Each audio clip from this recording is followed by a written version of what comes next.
So it's 4:01, so I like to start. Welcome everyone.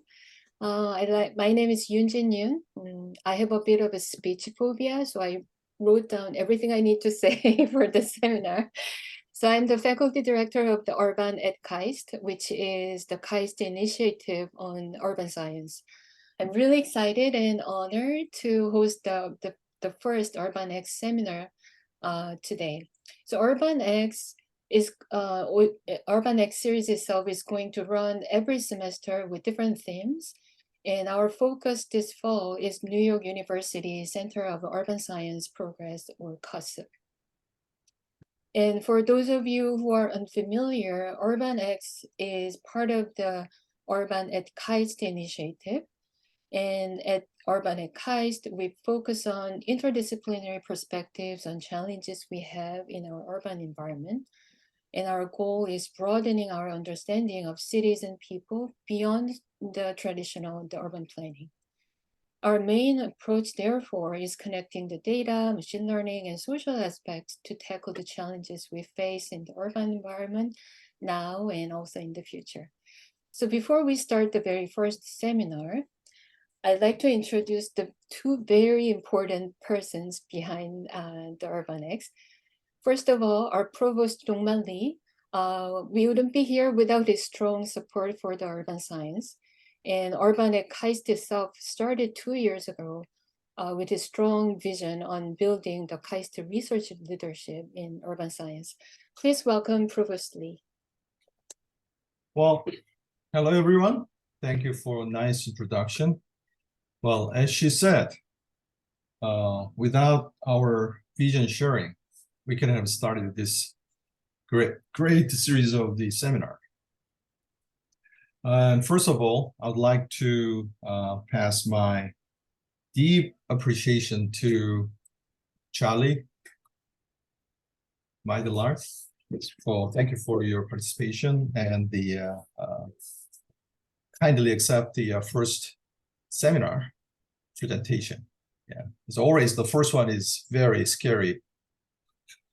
And also the great responsibility. I don't want to say that, but the responsibility for enticing people to continue to join this, seminar. If you fail, and then rest of us fail. I'm just kidding. All right, that's good gesture. Anyway, I know that there are many, well, not many, I mean, a few urban science efforts across the world. One of the famous ones, the MIT Urban Science Program, the Stanford, the School of the Sustainability, probably Berkeley, probably try to do, and some people at the University of Washington, they try to do, the work on, but most of them, driven by civil engineering or architecture department.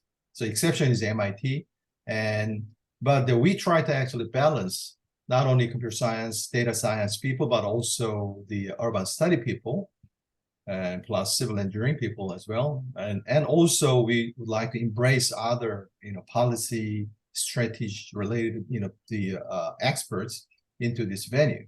So that's why we name, well, as a matter of fact, the Yoonjin did it. So Urban X instead of Urban Science. So we open up all the opportunities, whatever, the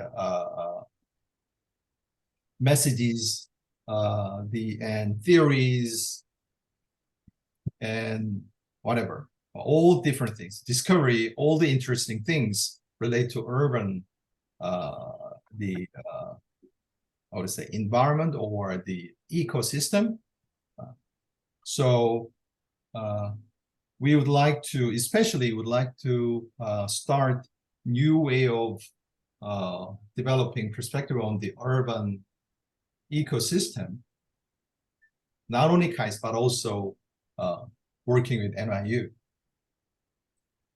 So again, I congratulate to Yoonjin and other people to initiate this great seminar. I hope we can start academic program sooner in the next year or later, a little bit of end of next year. I don't know whether it's going to be undergraduate or a graded program. It doesn't matter, right? So thank you again. 감사합니다. 불러주셔서. Thank you, Professor Lee, so much for the for reminding us the importance of the urban science and also the direction that we are trying to take together. It's really important that we sort of remind ourselves that what we are trying to do here is just not like a civil engineering or the computer science but it's connecting all of those. So I wholeheartedly agree with what you just said now. And thank you again for your kind word. And the next person or the last person I'd like to introduce is Dr. Yuyo Shin.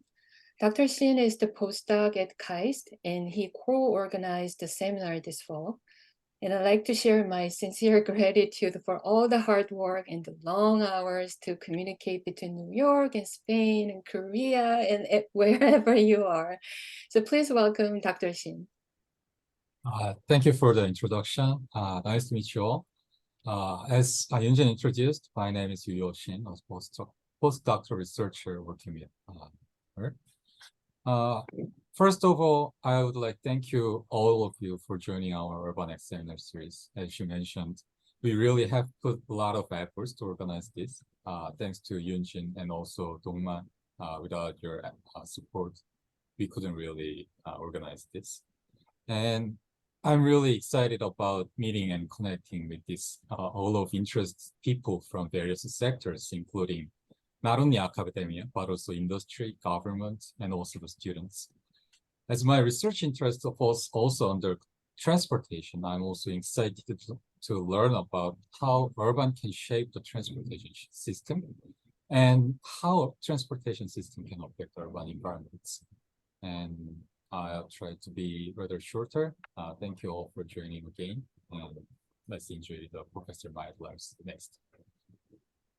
All right, thank you so much. I think we're good to go now. About the logistics of the seminar, we'll spend about 25 minutes for talk and another 15 minutes for Q&A. Please use the chat box to upload your question and we'll track your question one by one. Today, finally, our first speaker in this series is Professor Charlie Mydlarz. Charlie is the Assistant Research Professor at New York University Center for Urban Science Progress. And today he will discuss the FloodNet, which is the low-cost sensor network for real-time flood measurement at the street level. Please welcome Charlie. Thank you, Yunjin. Yeah. Sorry, Charlie. Yeah. Let me just kind of say one thing. Would you please open up your video camera? This is just kind of this. At least we need to show our appreciation to Charlie because he's talking 1 hour, so almost the in the morning. I mean, the early in the morning, 3 o'clock. Or 12. He's in Spain. Oh no! So... He's in Spain. I'm in Spain. Yes. Yeah. Okay. So it's 9 a.m. Very early morning. So please show your faces. So please welcome him, and then you can turn off your camera anytime you want. Anyway, sorry about the interruption. Thank you. That's okay. Thank you. No problem. No problem. And thank you for the introduction. And I share the same thoughts as all of you. You know, I'm a big fan of the Kai Center, and it was great to meet some of you when you came over to New York. Was that the beginning of the summer? This summer has really flown past. Yeah, it was in May. It was in May, right? So yeah, this summer really has flown by. But it was great also to put some faces to names here. And yeah, it's just thank you for the invite to speak. Really excited and just the fantastic turnout and the kind words I really appreciate. So I guess I'll kick off. So I'm going to share my screen. And I have some slides. Feel free to interrupt me at any time. If you have any questions, I don't know how, I mean, I'll be looking, I have the participants open, but just jump in if there are any questions and we can keep it kind of casual. So let me see, are you all seeing full screen here? Great, okay. Well, I'm going to be talking about the project I'm working on currently. It's my main focus at the moment. It's part of the Center for Urban Science and Progress, and a huge collaboration between many institutions. And it's called the FloodNet project, and we're all about real-time urban flood sensing. So this project, I think it speaks to this kind of research that I think CUSP is looking at, and that CUSP is looking at around urban issues. And it generally has to be a very cross-disciplinary research project. You've got many different collaborators from university groups, from NYU. We're partnering with the center, the City University of New York, the Advanced Science Research Center, who bring their own set of environmental monitoring expertise, and the various agencies from the Office of Technology and Innovation, Mayor's Office of Climate and Environmental Justice, Science and Resiliency Institute of Jamaica Bay, the Department of Transport, and Department of Environmental Protection. So it's very much, it's a cross-agency and a cross-disciplinary issue that we're trying to focus on. And it's very important that we have a diverse set of partners on this, because these kind of issues just span so much that you just need expertise from all sides. And I think that's a great thing about CUSP, and I think a great thing about CUSP is that that's what's going to happen, and that's how these projects are addressed and progressed. So yeah, very great set of collaborators we have. This first image that you're seeing here is my favorite. It's funny to have a favorite flood image, but this is one from Hurricane Ida, which hit New York in September of 2021.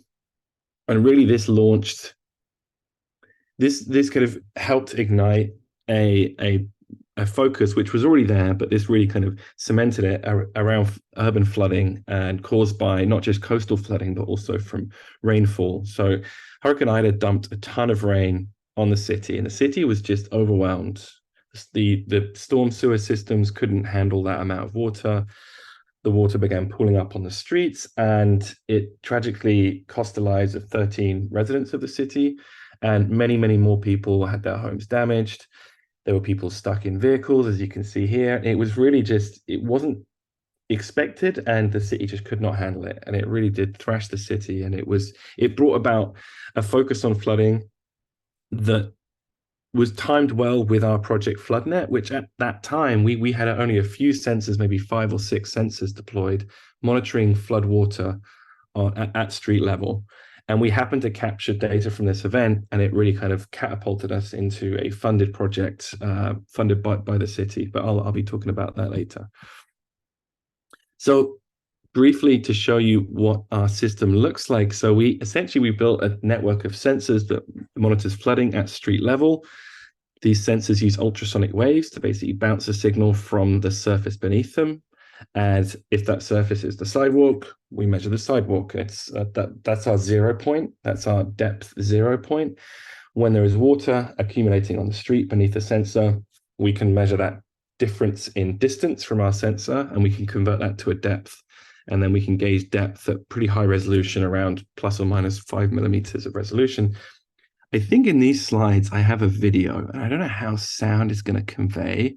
Let me just quickly switch to audio settings, and I'm going to change it to,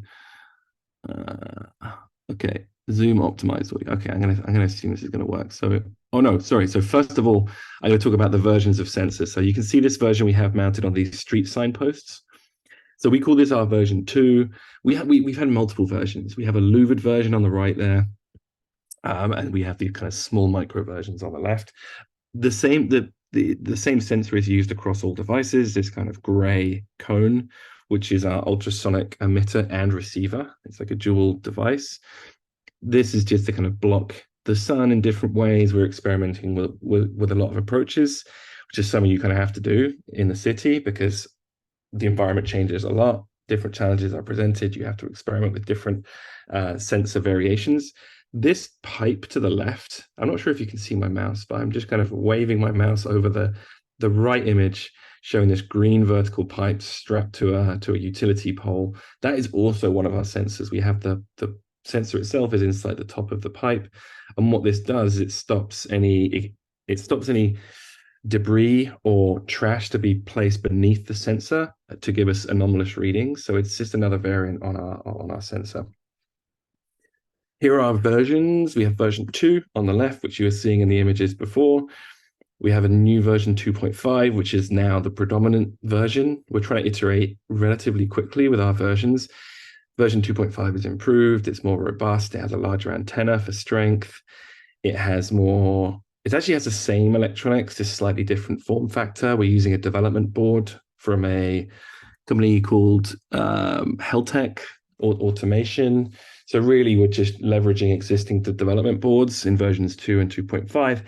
Now we have a version 3, which is fully custom, and we've kind of designed this from the chip outwards. So it's a full custom board, better power consumption, larger battery, more features, local data logging, more improvements, things that we've identified in the field with our version, I would call our prototype version, features that we need, we've developed into the V3.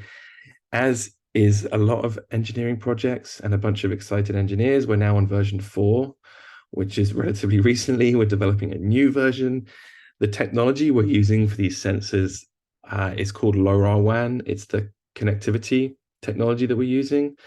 It's this low power, wide area network. We're thinking of moving to cellular connectivity because of how we've some feedback we've had from the city. I'll talk about that in a minute.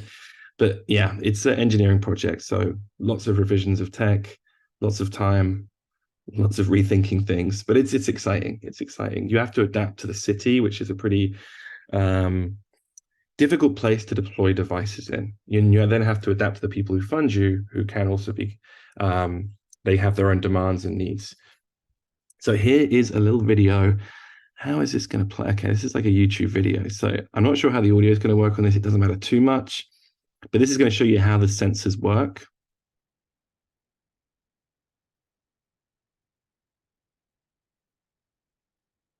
Can you hear the audio there? Maybe not. The audio is just someone speaking over that text. So you can see our sensor on the pole there. And this is us detecting a difference in distance. So that's how we detect depth of water beneath the sensor. So just a quick video on how the sensors themselves work. It's very simple. I think that's the key to our devices, is we're not over engineering anything. It's just a distance sensor, and that allows us to scale down what the device does, because these devices need to be low power and they need to run indefinitely. So you can't be doing overly complex processing or using any very complex sensors for this, because this thing has to run on small batteries and it has to run for many, many years in the field. So simple is generally better when it comes to a device that lives out in the field, less maintenance, less potential issues. There are still issues, but then you kind of reduce that problem space by simplifying the design of the sensor.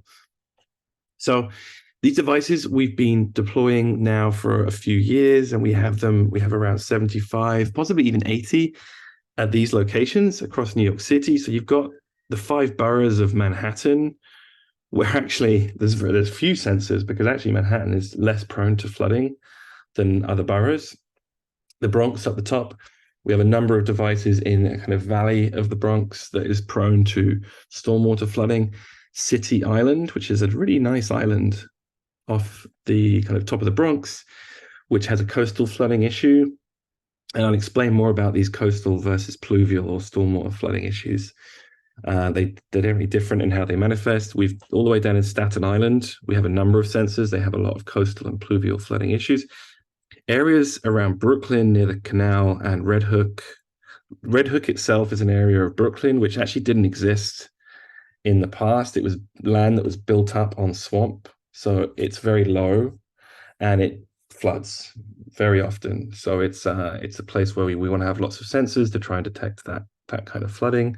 And other areas more prone to coastal flooding and inland pluvial flooding around here. So lots of locations. You can scan the QR code if you want to go to this website. This is all public. We have opened up our data. This portal is open to the public. It shows our real-time data. You can also look at tidal data and precipitation data, rainfall data. This is all open. It's kind of, our shop is open to anyone to see. It adds a bit of pressure to making sure our data is clean and our sensors are functional. But it's good to be out there and showing what we have and sharing data with people. So yeah, the current iteration of our sensor uses a technology called LoRaWAN, and this is a great technology, even though we might be changing from this technology soon. So it stands for low power, hang on a minute, long range, low power, wide area network. So this technology uses sub-gigahertz. It's around 915 megahertz in the US. It uses these low power edge devices that essentially sleep for most of their existence.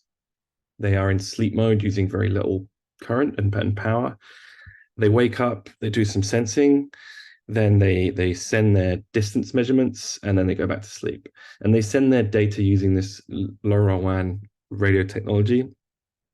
And what these sensors do is they just throw out their data. They just kind of throw it out into the ether, into the environment, and they hope that it's picked up by one of these gateways. So the network kind of topology is you have sensors deployed in the field, and then you have these gateways mounted on rigid structures like building tops, rooftops. Each of these gateways has power. It's plugged into an outlet, so it has continuous power. It has a largish antenna. It's a permanently mounted thing. It also has we have a cellular modem inside these devices. So this is what we call the backhaul to the internet and back to our servers. So the sensor data from individual sensors will be picked up by the antenna, by this device, and then it'll basically forward that data back to the servers. That's how we receive data from our sensors. And what these gateways provide is conservatively around a mile or like 1.5 kilometers of coverage, of network coverage around an area. So what the process we go through is we hunt for a location to mount our gateway, which should be in an area that is prone to flooding of some sort. We mount the gateway, and then we look at where we can deploy sensors around that area. And you have about a mile, as I said, to put a sensor. Outside of this radius, you will get patchy coverage. It also depends on the topology of the city. If you're deploying this in the middle of Manhattan, that mile becomes much less because of the density of the buildings. So you then might need to have more gateways to provide more coverage. The tricks with gateways are get them high and get them with as much kind of line of sight as you can. So you want to be on skyscrapers, you want to be on building tops, you want to be away from metal surfaces. So you can see on this image on the left, that's a gateway that we deployed in this area. This is an area of Jamaica in East New York. And you can see here that it involves ladders, it involves cabling. So it's a relatively difficult process to get these devices up because you need permission as well. You can't just walk into a tall building and put something on the roof. You need to gain permissions. There's insurance requirements. This is one of those things that with any kind of smart cities IoT work, this is going to be the challenge. When you're dealing with people and lawyers and permissions, it takes time because people don't want to add extra work to their plates. So they're typically reluctant to have you mount things to their building tops. So this is one of the reasons why the city, the city agency who funds us, the DEP, this is why they're suggesting that we might shift to cellular connectivity for our sensors. Because of this reliance on gateways, this does add a bit of a bottleneck to deploying more sensors because you can't just put a sensor out without a gateway. So you can identify a flood-prone area, but then you have to find a building where you can gain permissions to mount this gateway. So it's a challenge. It's certainly something that you can overcome. There are many buildings in New York. Obviously, there are agencies that run lots of buildings, like the housing authority groups that have a lot of large buildings across various areas of the city. But still, it takes time and it can be seen as a bottleneck. So it's a lesson learned on deploying devices in the field in any urban setting is if you can reduce the interaction with kind of building managers and reduce the interaction with legal processes and permissioning, you will typically move faster when it comes to deploying sensors. If each sensor has its own SIM card, has its own cell connectivity, you can deploy and mount relatively quickly without gaining too much permission. We obviously gain permission to mount on the street signposts for mounting sensors, but still, it means you can move a lot faster. So lessons learned. So I did talk about Hurricane Ida, which was back in September 2021. Just give me a second, actually. Let me just see if there's any questions. Yes. So yes, great question. Question one, about the gateway installation. Have you tried to work with telcos? Yes, we are working with telcos. We're working with telcos as they can provide us SIM cards and connectivity. So they're being very great in providing us with that kind of support. They work very closely with the DEP, who's the agency that funds us. So we're kind of via the DEP, we are gaining access to SIM cards and plans through the DEP's kind of enterprise contract with AT&T. And the telcos have a lot of hardware up on buildings already, and they are well established. They also can be reluctant to kind of share that space, because they're offering a service from that rooftop, and they're typically paying a lot of money in rent to have their equipment up there. And if they were to allow anyone to just mount radio frequency equipment up there, it might interfere with their service. So, and the frequency range that we work in there is a bit of overlap with, or it's close enough in frequency to the cell bands. So they would be cautious if we were going to be co-locating with them. We are exploring a collaboration with Verizon, who have hardware up on rooftops that we'd like to be on. So yes, I think the answer is yes, but it's a kind of, they may be reluctant to work with us. They're helping us in other ways, but I think the rooftop mounting for gateways is more of a difficult sell for them. Yeah, great question. So I just want to give you a quick shot of this video. This is pulled from YouTube, and this is just to show you the impact of Ida, if you haven't seen it already. So it was incredible how much rain fell in such a short period of time, and it just swamped the city. The city just was overwhelmed. The sewer system could not handle moving that amount of water away. And you can just imagine what having this water sitting around on all of this urban infrastructure does to the infrastructure. There's like a huge amount of stuff underground in the city. There's a subway system, there's transformer systems for the power grid. There's huge amounts of machinery which just is not designed to be set underwater. And this water is also not very nice. This is typically water that's run through the combined sewer system, which is where water from stormwater runoff combines with the sewer water and can then make its way up onto the street. So there could be raw sewage in there. There could be chemicals in there. It's not very nice. So people walking through it are walking through some pretty horrible liquid. And it's just sitting there, and it's just damaging a lot. Many billions of dollars worth of damage was estimated for Hurricane Ida. So it's obviously a big problem. So we don't have to watch all this. Okay, that's just finishing up. Let me just skip to the next slide. So we had a few sensors up during Ida, and Ida was a cloudburst following heavy continuous rainfall. What we detected in our sensors, like we actually had deployed our sensors not for the capture of stormwater data.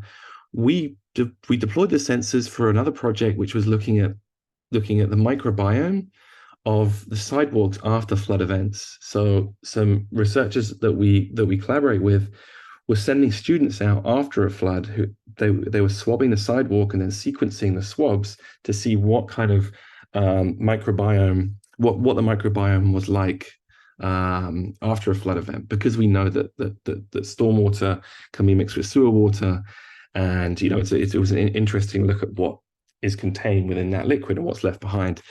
And so all we wanted to know is, has there been a flood or not? But what we found when Hurricane Ida hit and we captured the data from that large event was that we had these profiles of floods. And this is something that no one had ever seen before in the city. And from the research standpoint, no one had seen these kind of like urban street flood profiles at this resolution. So we were pulling precipitation data. We have the blue lines here showing the inches per hour of rainfall. This is very high for New York. It rarely gets to this level. So we had lots of rainfall coming in here. Then we had a very intense cloudburst. So at this point back here, this is around 7 p.m. on the 1st of September, the city is already saturated. There's been a lot of rainfall for many hours. So the system is at saturation point here. Then we get the cloudburst here, which means that the rain's falling down at a much higher rate than it was before. And the city system is not able to move that water away. So it just pools in the streets and starts pouring down into the subways and causing huge amounts of damage. And you get floods that hit depths of, this is one location, sensor location we had at Smith and Ninth. That's 20-something inches. That's a very fast onset, 15-minute onset. That's relatively fast-moving water. Down here, we had our deepest point of like 36, 37 inches at Carroll and 4th Street, which is just around the corner. These are all sensors within about a kilometer of each other. Going to be probably part of the same sewer system. And it was terrifying and fascinating at the same time. So we sent around these plots to various city agencies and said, look, we have this system. Here is the data. Is this useful? And they were really fascinated. All these agencies, like the Office of Emergency Management, the people who respond to these kind of events in the city, were really interested in this. The Department of Environmental Protection, who kind of tend to the sewer system and deal with flooding in general, were fascinated, and there was a real interest from the agencies in this data, and that kind of piqued their appreciation and their need for more sensors. So what was interesting is that the emergency management offices, they didn't find out about this flood event, or that they weren't made aware of the flood event until this red line here, which I can't tell exactly what time that is, maybe about 10:20 p.m. But our system alerted us to this flood event much earlier, at about 9:30 roughly. So we had about a 50-minute precursor of warning before even the emergency management people knew about it. At this red line point, that's when people are calling in from their cars, or they're calling in from home saying, my house is flooding, I'm stuck in my car. These are emergency calls. So the city effectively didn't know about the extent of the issue and the flooding until this red point. So just to kind of highlight the benefits that the FloodNet network can provide, is just that much earlier of a warning could potentially save lives. It could potentially mean you can divert traffic with collaborations with the Department of Transport. You can have teams ready to make sure people aren't entering flooded areas. There's many benefits to having more foresight. So I'm just going to quickly address a question that came in. Thank you for the question. Would it be possible to complement the sensor through crowdsourcing? Yes, definitely. So the system we've built it basically just streams in data from various sources. Some of those sources are our sensors. Some of the sources are existing sensors, like tidal sensors that we access via APIs. Another source could be social media data with keywords or geotagged or images that contain flooded information, or like flooded imagery. We also have a partner project called Flood Watch, which is exactly that, where people submit photos of flood events, typically more around the coastal areas, but they do submit pictures from inland flooding. There's another app called the Citizen app, which is a pretty terrifying app in New York, where it's like a crowdsourced current events tracker, where I don't know if there's like a crime happening or a fire, people will submit video to an app and it'll be geotagged and they'll add context to it. That's a data set that we'd like to bring in. So absolutely, we are doing, and we will pull in more data of that kind to augment our current system so that you can add more context to a flood event. So yeah, that's a great question, a great point. So tidal flooding, we've been looking at Hurricane Ida. I'm still talking about a flood in 2021 because it was so huge, but it's to say that these kind of like inland pluvial floods don't happen as often as tidal floods. Tidal flooding happens every month, multiple times a month. So this is a very regular problem for New Yorkers who live in these low-lying coastal areas. And we've overlaid in this plot here the tide height, which is the kind of varying tide height kind of oscillation you can see there. And then our sensor data there, which perfectly aligns with these flood events, with these high tide events. So this is what we call a king tide. This is where the tide is especially high, and you just get repeat flooding constantly. And this is at relatively deep depths. We've seen much deeper locations. Winter Storm Elliott. We have a flood here captured at about close to 40 something inches in depth. That's deep. That's like basement flooding. Potentially first floor is flooding out. Your car is flooded. The residents of these areas know to move their cars. Like they know that high tides cause this, so they've learned to have this routine. Shift the cars at a certain time of the month. Put your sandbags out.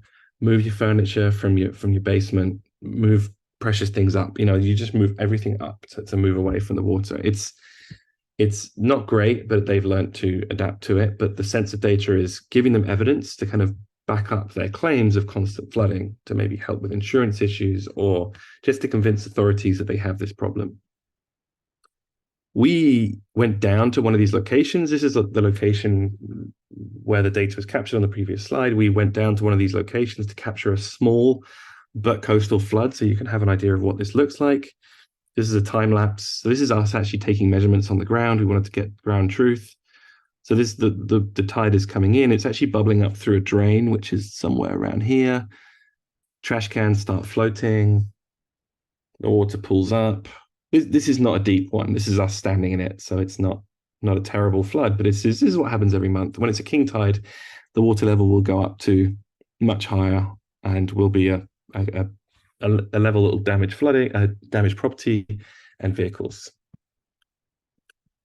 So I have no idea on time, but I'm going to just keep going. Let me just get this slide. So again, some more events here. Heavy rainfall in Williamsburg. This is an inland flood event. So this is not very deep, but it just shows that these events are happening fairly regularly. This was April this year. We have simultaneous flood events across multiple locations in Williamsburg. This is a part of Brooklyn. So these flood events are happening. And this is our plan. So on the right, you're seeing a map of predicted floods due to rainfall. And the red areas are coastal flooding areas. So we use this kind of data to determine where to deploy sensors. So we've deployed, wow, actually, this is out of date. So we deployed more than 50 in 2022, 2023.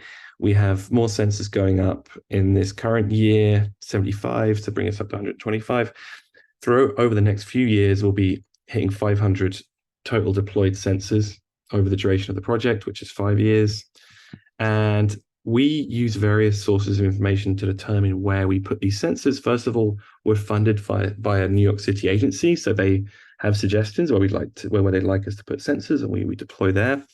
What's really important is we have a very strong community engagement aspect to the project. So communities in various areas that are flood prone will tell us where to deploy sensors. They'll tell us where it floods. I think it's a very important aspect to FloodNet in general, but also any kind of urban sensing project, is to engage with the community, because they know best. They live with these challenges. They see them on a daily basis, and they have to kind of live through it. And they have a lot of information and context that is very useful to determining sensor deployments, ways to analyze data, noise in data. It's very important to engage with the communities. We have a community engagement manager on the FloodNet project, and she's been fantastic in helping us to engage and communicate with these community groups to learn more about the problem in these areas. So yeah, as I mentioned, we also use spatial analysis with stormwater flood maps. We've also done some analysis to determine more at-risk flood neighborhoods, to determine where to deploy sensors. So this is speaking to our community outreach. We have a large amount of content, flyers that we've created. We hold events where we have tables, and we show the sensor, we talk about the project, and we really engage with these communities on what we're doing, how we're doing it, and how they can help us, and how we can hopefully help them.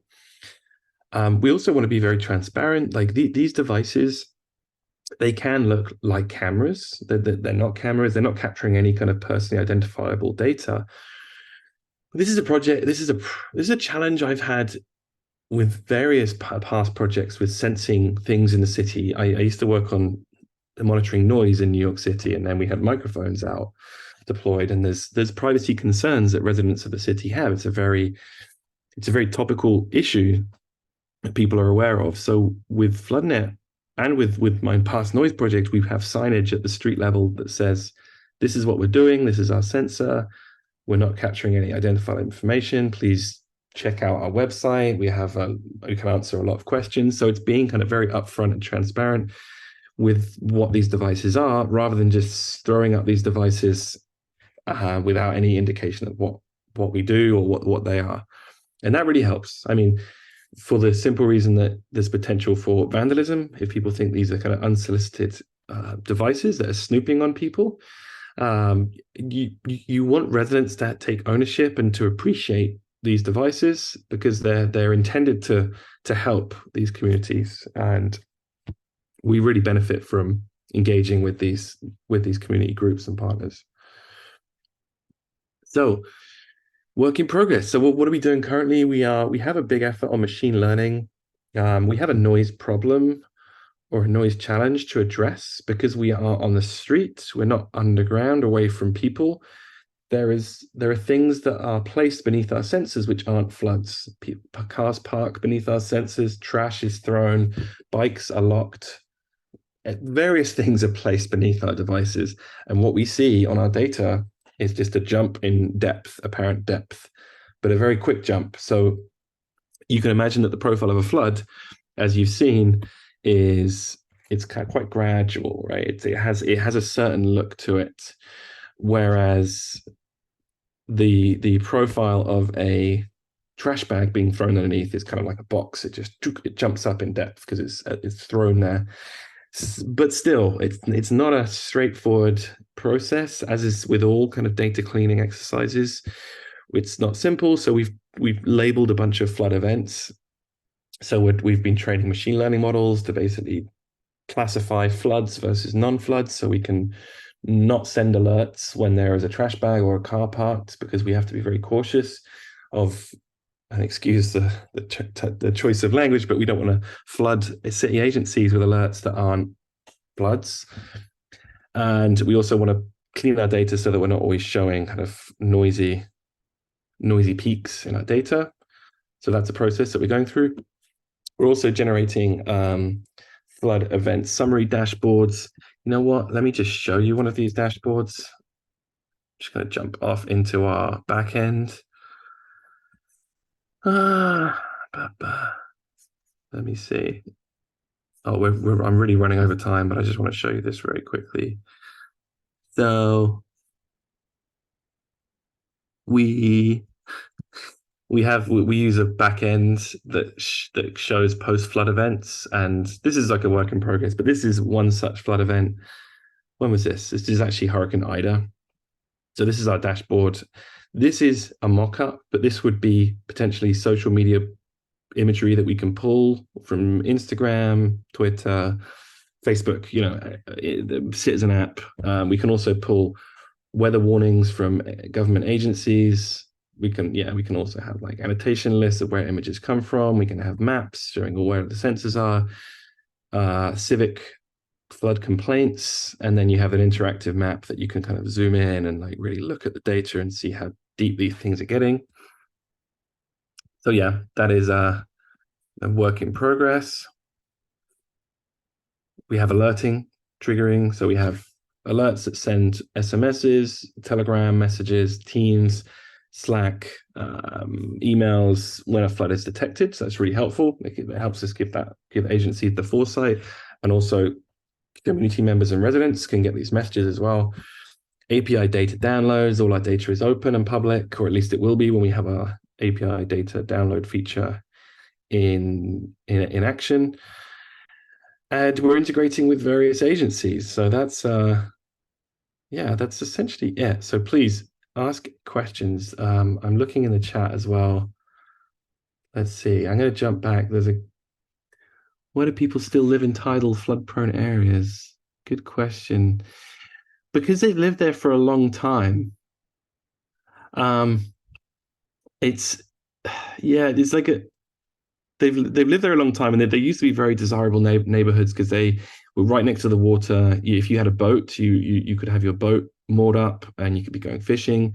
But since flooding has become more common down there, these neighborhoods they're changing, and people are moving out. And but there's a strong attachment because it is a beautiful place to live, but you just have this issue of like constant flooding. And we haven't looked at any trends related to asset value or job locations. No, we haven't looked into that, but that would certainly be something that would be worth looking into. Like the great thing about the FloodNet project is it's essentially an engineering project. So it's to build this system. But what is great about it, and I think it's a great thing for CUSP to have, is to have this core of engineering kind of part of which is FloodNet. And then research can offshoot off the side of these big research projects. Like getting research funding for big engineering developments can be tricky. There's like less opportunities. So having something kind of like FloodNet de-risks it. So when you write grant proposals, you can kind of leverage what FloodNet's already building to spawn more research, more kind of pure research, which I think could potentially increase your chances of gaining that kind of funding. Yes, great question, Dongwan. Have you tried to incorporate ML techniques to your system so that predictive alarming is possible? Yes. So the models we're training at the moment are not predictive. They're just classifying between noise and flood, which we're using to filter and send alerts. When we start incorporating rainfall data and tidal data, we are seeing the model starting to predict. It starts to build confidence before floods are detected. So yes, we are seeing some predictive elements to it, and that's really exciting because any amount of foresight is useful, is potentially saving lives and saving money. So yes, the answer is yes. And we will look at more predictive models in future. Charlie, if it is okay. Sorry? Can I jump on to your answer? Because of course, please. Because I'm a computer scientist, so I'm a little bit interested in what kind of machine learning technology you actually incorporated. But it seems to me the data set itself is quite similar to one of the areas the people looking at in the machine learning part is the related with the industry, especially the manufacturing side, so-called the anomaly detection, because flood happens not all the time, right? The regular days, most of the yearly round, there's no flood, so you have very good normal status. But from time to time, because of flood or heavy rain, that anomaly happens. So picking up that data, you don't have to actually label all the data because there's a clear difference between regular days versus flooding days. So you may, if you haven't, you just kind of reference the anomaly detection related references. You may be able to leverage technology already developed.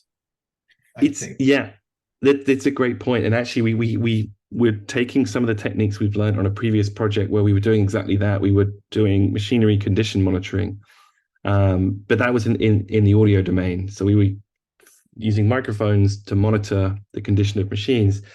And yeah, it's something we've actually, for this flood work, we've trained the model on just floods. So we haven't gone the other way around. We haven't gone the way of training on normal. Normal in the case of FloodNet is zeros. It's just if the sensor is working perfectly and there is no flood, then it's zero all along. I mean, there is some noise, some low-level noise that we filter out, but it's typically would be zero.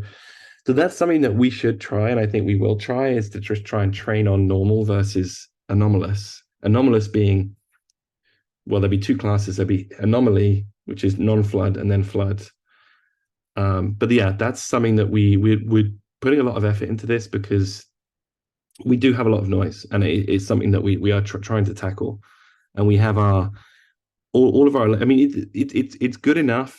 This model that we trigger all of our alerts on it. So these are all of our sensors, and these are our confidence levels from the machine learning model. So we have one sensor that triggered this morning. So we did have a flood this morning, but it's actually, yeah, we've got low confidences here. So maybe it was a very small flood.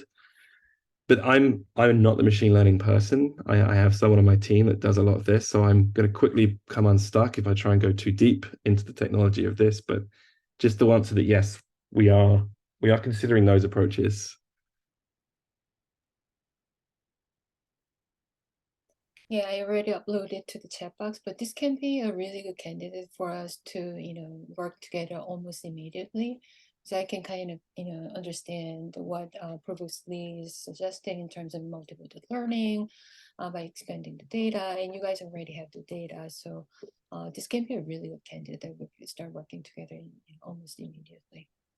Absolutely. We welcome those kind of collaborations. The data is all open. We can share it. We can share it today if needed. It's in CSVs right now, but as we develop our API, but it's all there. And I think it's a great candidate for this. It's very it's a very constrained problem, but the nature of the noise is quite complicated. So it does throw up some interesting challenges. But I think it's a great candidate for various types of data processing and machine learning filtering. I'm going to jump back to the questions. And there's one here. Was there any negative feedback to this project from the local community, for example, because of real estate valuation or any privacy issues? No, not negative feedback from a standpoint of real estate valuations. I think we have discuss collaborations around something called parametric insurance. So this is insurance policies that pay out based on data. And we're collaborating on a group who's trying to do that, where they would take our sensor data and they would decide on payouts partly based on our sensor data.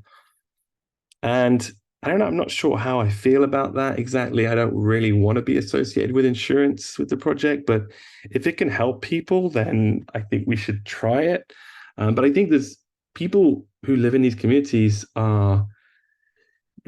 really want the data as a tool to help them make their case, to highlight the problem that they're facing. So I think it can only help them from that standpoint. I don't know if this data would be used to reduce real estate value or like reduce valuations. I would hope not, but I mean, it is possible. And privacy issues, we had some vandalism of sensors, but we're being a lot more open and forward with our engagement. So we're hoping to see less of that. We haven't seen any for a long time, over a year now. So we're hoping that will reduce with more transparency. So there's another question here about newer versions of the sensors. You mentioned about a few limitations of the sensors, also knowing that your team is working on newer versions of sensors. What are crucial improvements you plan to make on newer versions of sensors? I think the first one is the connectivity of making it cell. So that enables each sensor to have its own connection to the back end. So you do away with the need for gateways and all of that permissioning and infrastructure challenge. Another addition is memory. So local storage. Our current version of the sensors, they don't back up locally. So what they do is they sense and they send, and then they move on to the next measurement. So if that payload doesn't make it to our gateway, which can happen with LoRaWAN, then you lose that data point. And it's a big issue for filtering. It's a big issue for machine learning. It's a big issue for the data when you have gaps, because it throws out your temporal structure, and a flood may just look like a single point if you're missing enough data. So it makes things very difficult for us. So yeah, I think local storage is going to be a big improvement. Also, local filtering and local flood detection is something that we're looking at. Maybe really simplistic kind of deterministic filters and flags to try and send to the server, like for the sensor to know when it is flooding. Like that's going to be great because we can switch the sensor between modes. You can have a high power, high fidelity mode where the sensor is sensing and sending constantly, like real-time mode, versus low power, non-flood mode where the sensor knows there's no flood and it just kind of periodically sends measurements with like a heartbeat every few hours or even every few days. So that switch is a big change we're going to make for our next version. So a question around performing a virtual analysis of the collected flood sensor data and whether we could calculate whether creating drainage facilities or underground rainwater storage devices in this area would lead to such improvements. Brilliant.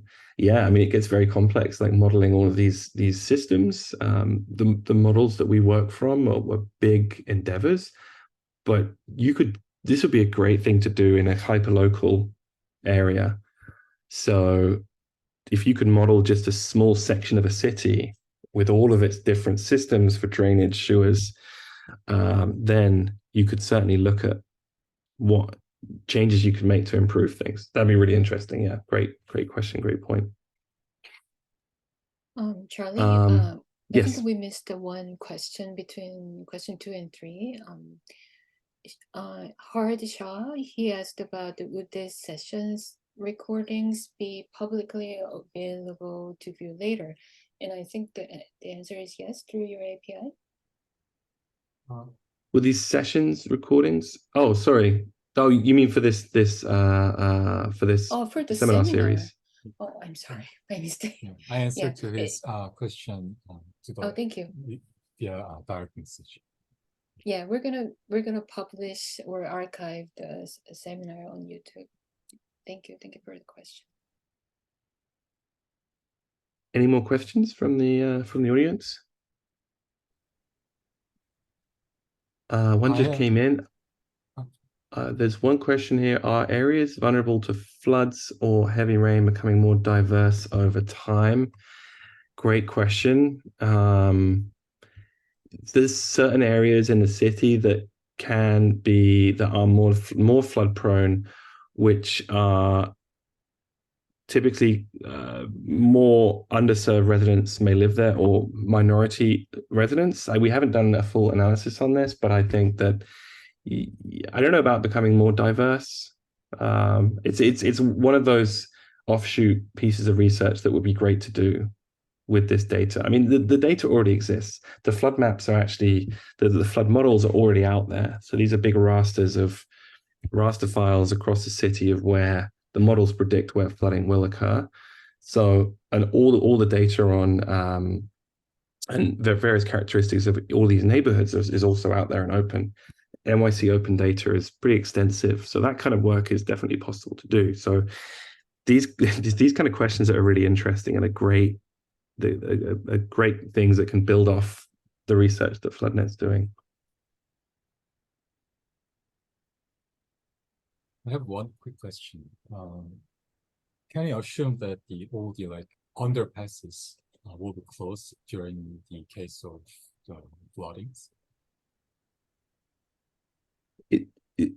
Sorry, I missed the first bit. Are you asking if the underpasses are closed during flood events? Yeah. I think, well, if pooling is detected, if flooding is detected in the underpasses, because there's a bunch of tunnels that go under the river in New York to go between Manhattan and Brooklyn and Queens. If they're flooded, they close those off. Yeah, I mean, in Hurricane Sandy back in 2012, most of the tunnels flooded. Some much worse than others. So the water just filled these giant tunnels going under the river. And yeah, they do close these off. They do close off subway lines when there is flooding. It's rare that the subways do flood, but when they do, they definitely close them off or they shut down power to various parts. There's billions of dollars of infrastructure beneath the system, just part of the subway system. So they do have to try and protect that when these large amounts of water move underground. But yeah, they can react relatively quickly to shut down subways, shut down tunnels. They have signage and barriers that can close. And I think FloodNet could be could be integrated into those systems so that you could just block off and like have an adaptive transportation system, like bus routes switch, roads are closed, using the kind of the remote signage that can just change on demand. So that kind of thing we're hoping to integrate into the city with. Question on missing data. When collecting data with the sensors, is there any missing data? Yes, because of LoRaWAN and because we don't back up locally. If so, how much is missing? It varies. We have some sensors that are 99% data complete. We have some sensors that are like 40% that are on the edge of range of gateways, or a tree is bloomed nearby and has like blocked their signal, or that we have damage to antennas, that can reduce our data yield. So yes, we do have missing data. It is a bit of a challenge, but we're going to overcome that with local storage and the shift to cell. I see another question from Dongman. How many cities or counties have followed your endeavors? We do get contacted a lot about the project from various cities across the states and in other countries as well. And anyone on the coast, anyone who suffers stormwater flooding knows about the project and has reached out. And we're building the system in a way that it is agnostic to the city it's in, so it can be just taken and moved to another city. With the shift to cell, that's going to be easier. One of the most difficult things is if you wanted to just bring this up in a new city, who's the agency you work with, how you get permission to mount these devices. All those things have to be worked out first before you can just kind of deploy.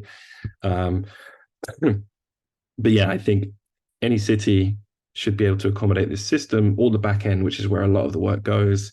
It runs on the cloud, so it can be run from anywhere. And I realize that we are 2 minutes over, so happy to hang around if there are any more questions.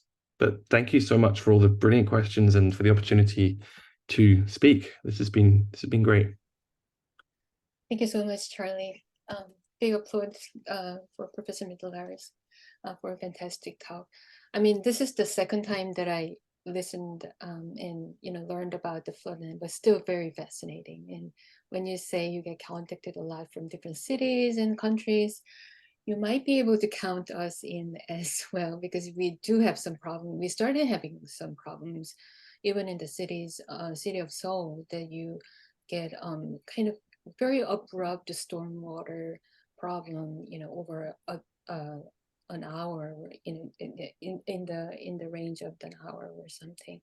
So I'd like to learn more, and then if there's a room, we also like to collaborate more actively with FloodNet. Absolutely. I have very simple questions, because in Seoul we have many CCTVs everywhere, probably same in New York City, right? Have you thought about, instead of actually installing new sensors, just kind of leverage the existing video cameras and apply the same idea to video cameras? Have you thought about that, or have you tried? Yes, we have a student project which is working on the use of traffic cameras for urban street flood detection. That has less privacy concerns because there's cameras that are already existing and they're generally low resolution and they're pointing at roadways. So we collaborate with the Department of Transport on this, and they have basically told us what cameras have detected flooding in the past. And these are typically in very critical roadways, so major arteries into the city. And we've had to go at training models for detection of floods. And this is another nice problem, a nice challenge with flooding, in that when a flood develops and a flood ends, if you can just tag the start and the end of the flood event, which is pooling on the roadway. Let me see if I got any more imagery here. Okay, not so many. So if you have the start and end time of that flood event, every single image in between, which could be over a period of 6, 7, 8 hours or even more, is a positive flood labeled image. So you can very quickly develop lots of flood data, like human labeled, or not human labeled, but labeled flood data, relatively, not to say easily, but relatively quickly. So we were able to get some pretty good results out of this. I'm trying to find their results here. So we had some pretty accurate. We based this is using an active learning approach. So we were having humans confirm the flood events.